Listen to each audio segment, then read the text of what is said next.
Welcome to our channel. Today we how to verify IFTTT with activity feed easy tutorial step by step clearly. To verify IFTTT using the activity feed, start by opening the IFT app on your device. Log into your IFT account if you haven't already. Once you're logged in, navigate to the My Applets section. Here, you will see a list of all your active applets.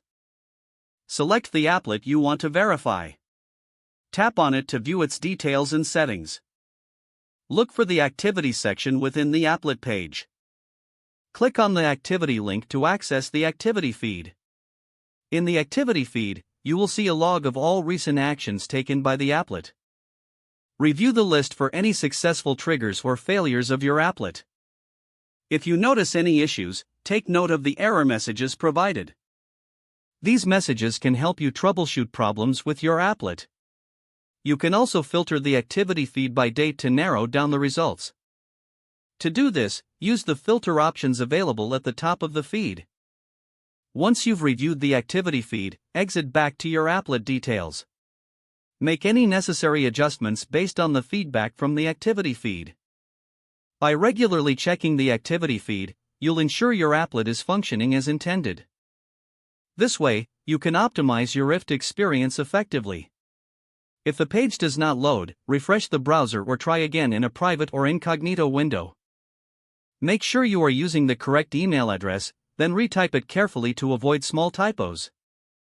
If your password is not accepted, use the reset option and create a new strong password you can remember.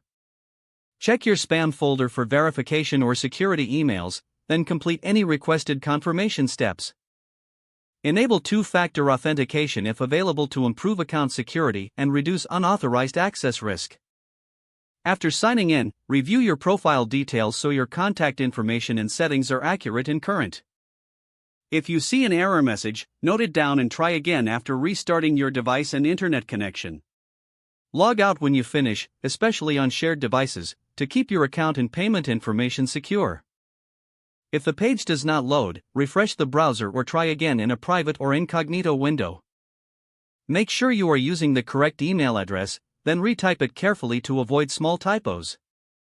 Don't forget to like this video and subscribe to our channel for more step-by-step tech guides.